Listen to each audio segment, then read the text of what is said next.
역대하 20장 25절부터 37절입니다. 여호사밧이 백성을 데리고 가서 전리품을 거두어 드렸다.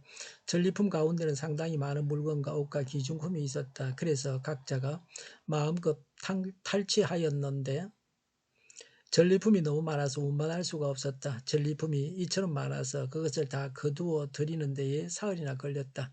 나흘째 되던 날에 그들은 보라가 골짜기에 모여서 거기서 주님을 찬양하였다. 오늘날도 사람들은 그곳을 찬양 골짜기라고 부른다. 유다와 예루살렘 모든 사람이 여호사밧을 앞세우고 기쁨에 넘쳐 예루살렘으로 개선하였다. 이것은 주님께서 원수들을 쳐서 이겨서 유다 백성을 기쁘게 해주셨기 때문이다. 사람들은 금은과 수금과 나팔을 합주하며 예루살렘에 이르러 주님의 성전으로 나아갔다.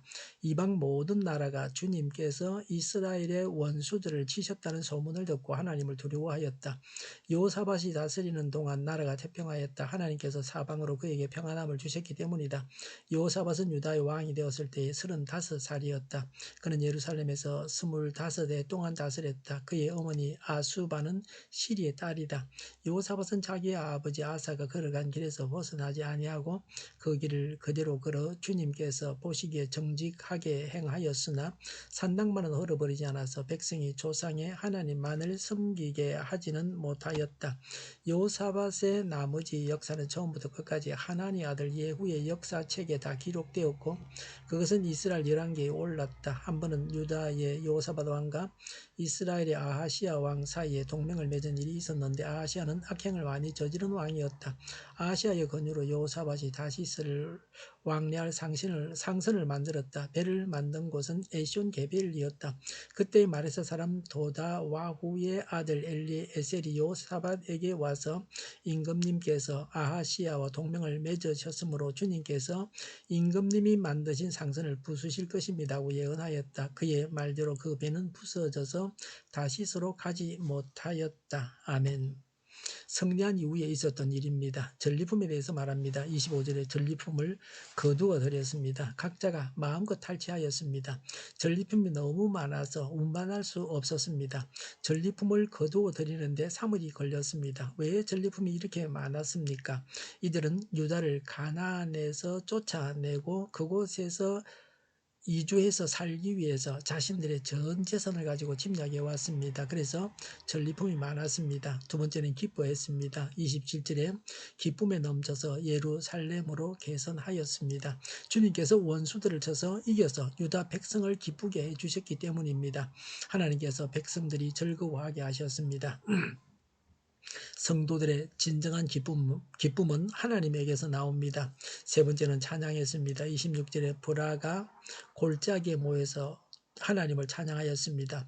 그 후로도 그것을 찬양 골짜기라고 부르게 되었습니다. 28절에 악기들을 합주하며 성전으로 나아갔습니다. 악기를 연주하는 것은 레위인들이 했습니다. 악기 연주는 국가적인 큰 경사가 나서 하나님을 송축할 때 했습니다.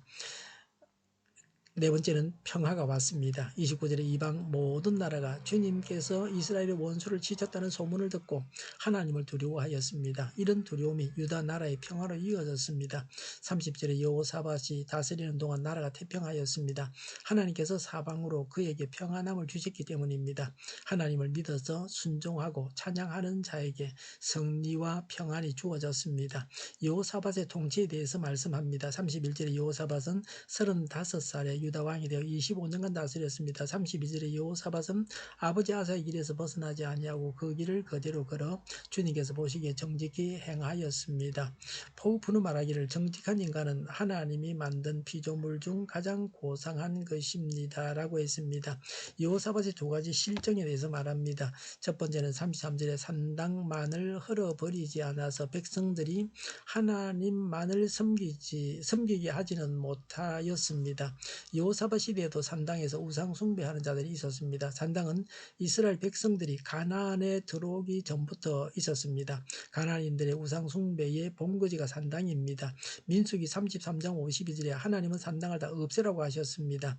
그러나 이스라엘 백성들은 히스기야와 요시야 때에 이르기까지 산당을 제거하지 못하고 산당에서 제사를 드리기도 하였습니다. 산당에서 제사함으로 여호와 신앙이 이방 종교와 혼합되고 변질되고 말았습니다.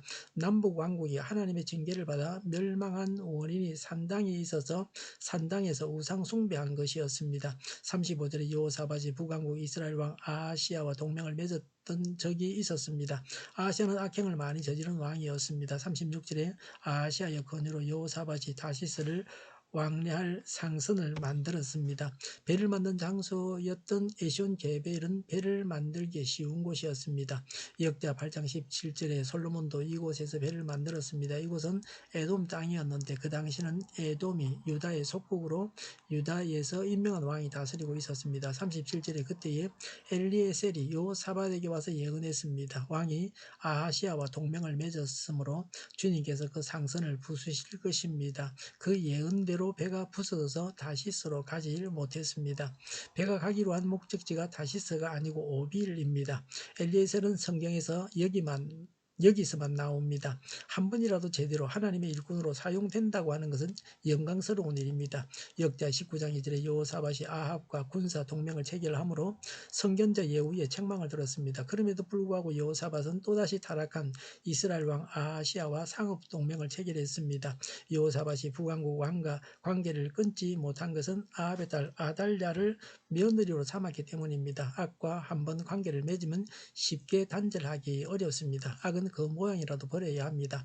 악한 자와 연합하여 동맹을 맺는 것을 하나님은 싫어하시고 징계하십니다. 배가 파손한 것은 아하시야와 동맹을 맺었기 때문에 하나님께서 내리신 징계였습니다. 이것을 깨닫고 이후에 남북 합동 항해를 청하는 아하시야의 부탁을 거절합니다.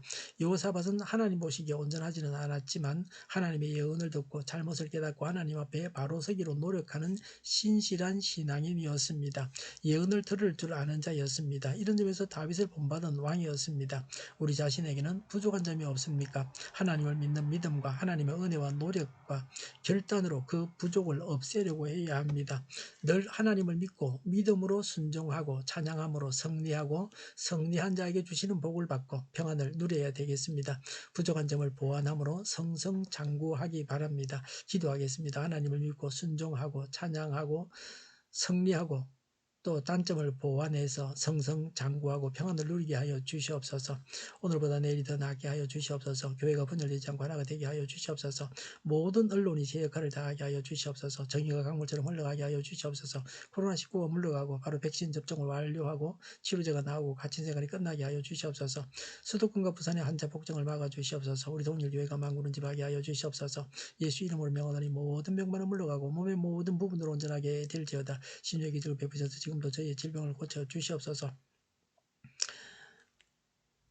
코로나19로 신음하는 모든 자들을 고치시고 온전케 하시며 나라와 교회의 잘못된 것을 고치셔서 온전케 하시며 잘못을 제거해서 하나님 보시기에 아름답게 하여 주시옵소서.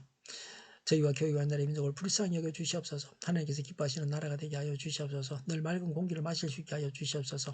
하나님께서 기뻐하시는 나라가 되게 하여 주시옵소서. 공부하는 학생들에게 지혜를 다하셔서 앞서가게 하시며 합격의 영광을 누리게 하여 주시옵소서. 오늘도 하나님 안에서 차고 넘치는 삶, 복된 삶을 살게 하여 주시옵소서. 감사와 찬양을 주님께 돌려드리며 예수님의 이름으로 기도하옵나이다. 아멘.